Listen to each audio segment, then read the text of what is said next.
Què provoca la irrupció d'un moviment social?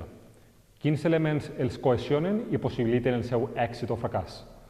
Necessiten dotar-se d'una organització jeràrquica i d'uns lideratges per tal d'aconseguir les seues finalitats? En aquest vídeo volem explicar, des d'una mirada sociològica, els principals trets característics dels moviments socials i ho il·lustrem amb un exemple, el moviment 15M del 2011. Comencem per unes consideracions inicials. Primer, els moviments socials han estat definits per la sociologia de maneres molt diverses, però en la major part dels casos s'han considerat com a creadors de canvi social, com a actors històrics o bé com a portadors de projectes històrics. Com veieu, la majoria dels analistes coincideixen en que es tracta de fenòmens amb una gran capacitat per a condicionar el futur de les societats. Segon element, la teoria també ens ajuda a detectar quins són els elements necessaris per a considerar a un moviment social com a tal. El primer seria la campanya, és a dir, el moviment social es caracteritza per ser un esforç públic, organitzat i sostingut en el temps. Pensem ara en el 15M. Tot i anomenar-se així per haver irromput un dia concret, el 15 de maig, la realitat és que amb les acampades, les assemblees de barris i pobles i les accions col·lectives que van anar anant, el moviment va perdurar més enllà dels dies inicials. Segon element seria el repertori. La protesta es canalitza a través d'accions concretes, com són les manifestacions, els mítings, la propaganda, la recollida de signatures, per exemple, etc. El tercer, les demostracions de Wundt, que és l'anglicisme anglès, que vindria a ser valor, unitat, número i compromís. Valor perquè la gent que es mobilitza es pressuposa gent valuosa i respectable. Unitat que es demostra amb signes identitaris compartits, com les banderes, les insígnies, els símbols i les consignes. Pensem en el lema principal del 15M, no som mercaderia en mans de polítics i banquers. Tercer element, número perquè un moviment social necessita molta gent al darrere. I compromís, finalment, perquè la gent que hi forma part està per la causa i està disposada a sacrificar-se per ella. Des d'una mirada sociològica, també tendim a analitzar la relació dels moviments socials amb el canvi social.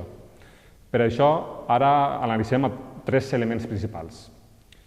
Per a començar, quin tipus de canvi penseu que buscava el 15M? Un canvi positiu o un canvi negatiu?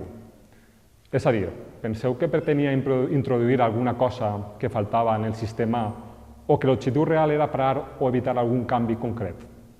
En el cas pràctic del 15M, que estem veient, sembla bastant clar que tenia una orientació positiva. Més transparència i participació ciutadana, en els assumptes públics per evitar la corrupció, redistribució de la riquesa on els qui més tenen més aporten a través del sistema tributari, democratització de les estructures d'estat i dels mitjans de comunicació, etc. Segon element, com es pot produir el canvi a través d'un moviment social? Primerament, caldria que hi haguera una identificació grupal, un nosaltres. Per això, els problemes que en un moment es plantejaven com a individuals, m'he quedat en atur, el banc m'ha tirat fora de casa, el meu fill ha hagut d'emigrar a l'estranger i tot això és culpa meua, deixen de ser-ho per a transformar-se en problemes col·lectius.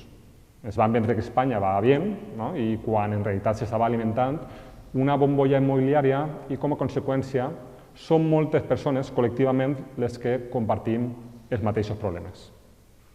Per altra banda, els moviments socials necessiten molts recursos, sobretot humans. En realitat, no protesta qui vol i té bones raons per a fer-ho, sinó qui pot.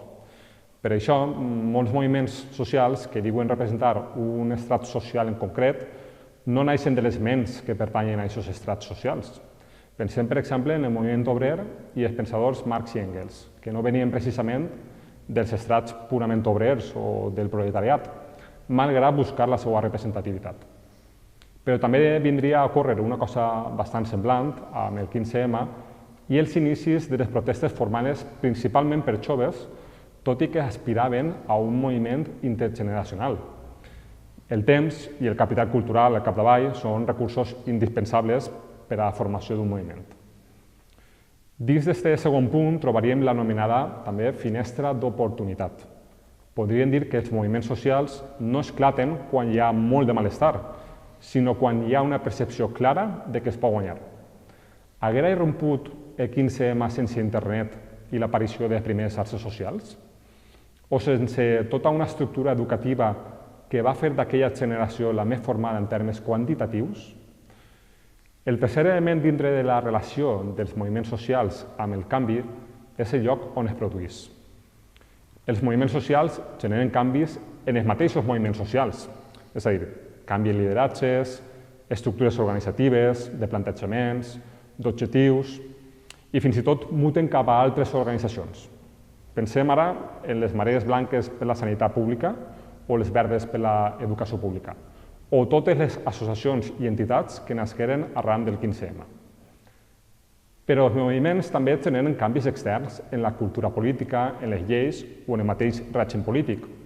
No s'entendria l'actual sistema polític ni l'estructura de partits actual sense el 15M. Al capdavall, els moviments socials són la societat canviant la mateixa societat.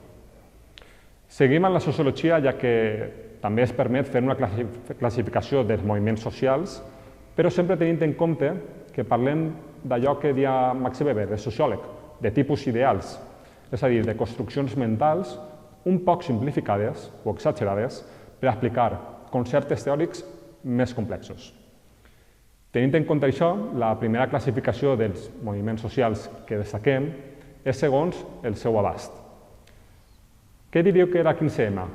Un moviment reformista, radical o revolucionari? Què penseu? Diríeu que buscava una reforma del sistema sense tocar les estructures socials de dominació econòmica, cultural i política, com podria ser, per exemple, el moviment de drets dels animals o l'avortament?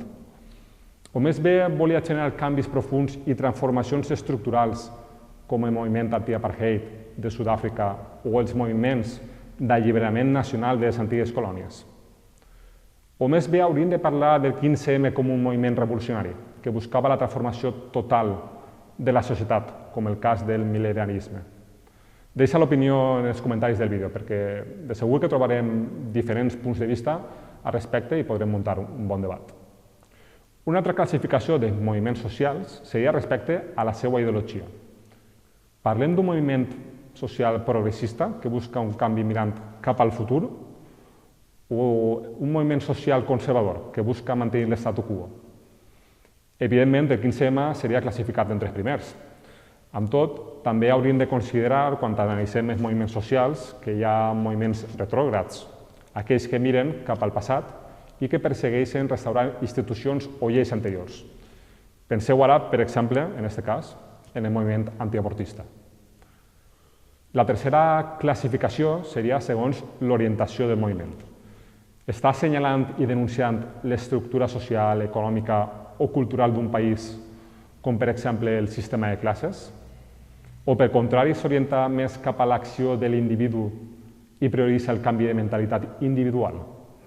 En aquest últim cas, en el de la mentalitat individual, podríem pensar en moviments de caràcter més religiós, místics o sagrats, per exemple.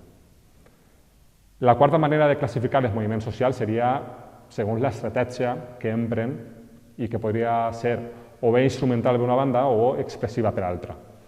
En el primer cas, ubicaríem els moviments socials que busquen un control polític a través de la creació de lobbies o de partits. En el segon cas, estaríem aquells moviments que busquen l'afirmació de la seva identitat, de l'acceptació dels seus valors i de formes de vida. Ens venen al cap, quan pensem en aquest tipus de moviments socials, el moviment feminista o el moviment LGTBI. I el 15M on aniria? Doncs cal recordar que estem parlant dels tipus ideals i que en realitat les línies entre les categories sempre són molt poroses. Podríem dir que el 15M tenia una estratègia més instrumental que expressiva, però al capdavall mesclaria un poc de les dues. Per acabar, és probable que alguns de vosaltres hàgiu llegit entre línies una última categorització arran dels exemples que han anat citant. I sí, també podríem traçar una línia divisòria entre els vells moviments socials i els nous moviments socials. Els primers serien aquells que sorgiren en el segle XIX i principis del segle XX i que estaven impulsats per raons econòmiques i per la lluita de classes. A més, estaven formats per estructures més rígides i més centralitzades que els actuals. Els segons, que apareixen ja en la dècada dels anys 60 i 70 del segle passat, responen a unes societats més complexes, amb temàtiques diverses i amb un enfocament molt centrat en qüestions més purament identitàries que van més enllà de la classe social, com podrien ser el moviment ecologista, el pacifista o defensors dels drets humans. El seu plantejament tampoc se centra en la presa del poder com sí que ho feia el moviment obrer. Recordem que el moviment obrer genera partits d'esquerres i sindicats, sinó que buscarien influir en l'agenda política i mediàtica i que al final es tingueren en compte les seues reivindicacions en la presa de decisions. Sabíeu que hi ha moviments socials que han acabat també en revolució? Si vos agrada el vídeo i voleu que continuem aprofundint en el tema, fes-nos-ho saber, dona-li like, comenta i compartís i podrem continuar amb aquest tipus de qüestions. Fins pronte!